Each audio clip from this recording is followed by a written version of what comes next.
Hello everyone. Today we are going to discuss about inline functions in C++. Right. So before we know about what exactly inline function, why it is being used, we'll just see an example of functions. So here you can see an example of a function where there is a main function. Inside the main function there is a function call, that is function 1. So when the function call is being made, what happens that the address of this location is being stored into the stack, and from here the control is transferred to the location where the function definition is present. Once the function definition is found, it executes the body of the function and the control is transferred back to the main function. So this is what happens in the normal function. So normal functions provide the concept of code reusability. So we can write it once, use it n number of times. But there may be a scenario where if the function definition length is not more than one statement, then what happens, unnecessary switching over from main function to the user defined function, coming back, going and coming back, it consumes lot of time, right? So to avoid that, there is a concept which has been provided in C++ called as inline function. So when you make use of inline function, what happens is that the entire function call will be replaced by the function definition. So here you can see function is calling, here it is jumping. So instead of jumping, what happens, this entire function call will be replaced by its definition, such that the transfer of control from the main function to the user defined function, going and coming back, time is being reduced. So by making use of the inline function, definitely it may increase the efficiency of the program, but if the program is small. Is it clear? So what is an inline function? An inline function is a function which is expanded in line with the rest of the code. Means the entire function call is being replaced by its definition. Is it clear? So we'll go for this one. So what is inline function? Yes, it is expanded in line with the rest of the code. Right, such that jumping from one function on the function is avoided. Right, that is what inline function.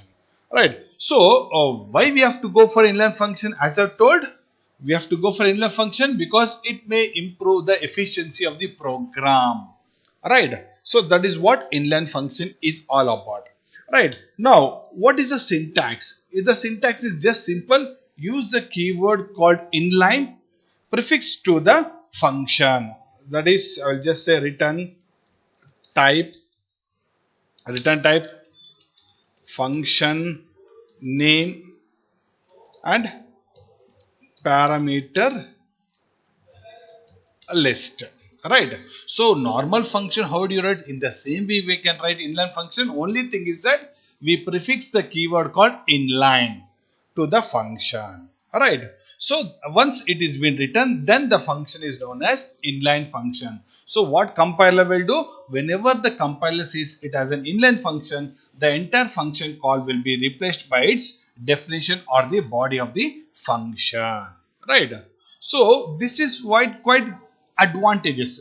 But there are some reasons, conditions or scenarios where inline function are to be avoided. So what are those? First thing, right, if the function contains any loop, then we should not go for inline function. Second one, if there is a static variables, right, if there is a static variables, we should avoid inline function because static variables are common across all the objects of a class. So we have to avoid inline function. If the function is recursive, then we cannot go for inline function. And if there is some jump statement such as go to, switch and all, so we should avoid going for inline functions. So these are some of the criteria where inline functions should be avoided. Now what are the advantages of benefits? Advantages. So advantages is that, so here what happens, so the overhead is reduced.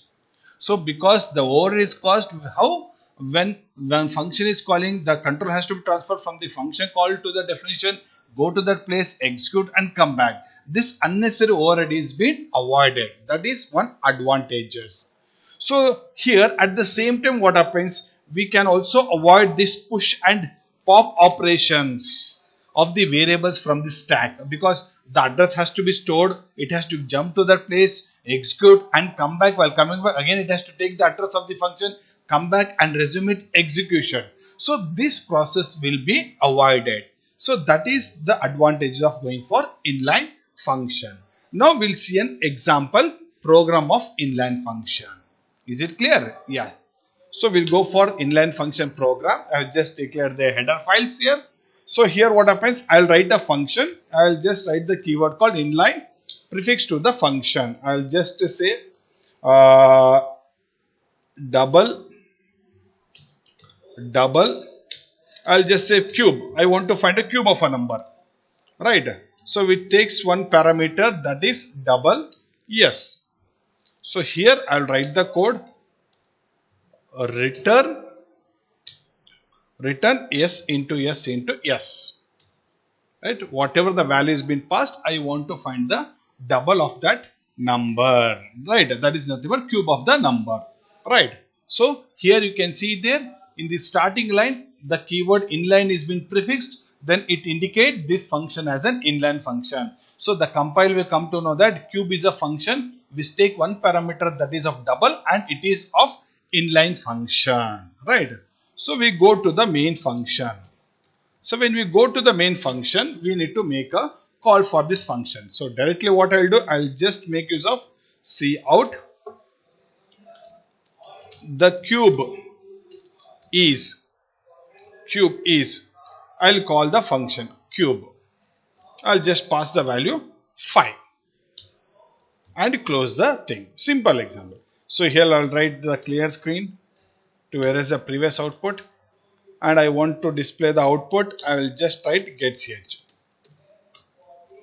Right, clear. Now here you can see there I am just making a call to this function cube of 5.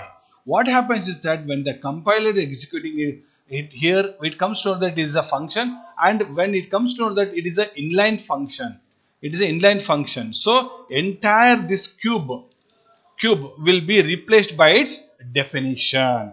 That is, this entire cube of 555 will be returned to 5 into 5 into 5. That is, it will display the result as answer, whatever the 5 cube is. So we'll save the program and we'll run the program. Once you run the program, you can see there it is showing the result as 125. That is cube of 5. Yes. So here what happens? So this function call is there. Right, here it is not switching from this place to the definition. So instead of that, what happens? It will replace this with as like this, as 5 into 5 into 5. Sorry, 5 into 5 into 5. So this 5 into 5 into 5 will be calculated and it will be executed and displayed, such that the control will not transfer from the main function outside the main function to the definition, and it is not coming back. Hence, by doing this, with the help of the concept of inline function, we can definitely improve the efficiency of the code. Right, when we run the program, we'll get the same answer. Yes, this is what the benefit of inline functions in C++. And finally, one thing you have to remember, if the length of the code is exceeding more than one line, then it is not effective of using inline function, because the length of the program keep on increasing as the length of the inline function increases. Is it clear? So hope so you people understood the concept of inline function. Yes, thank you. Thank you for watching the video. Thank you.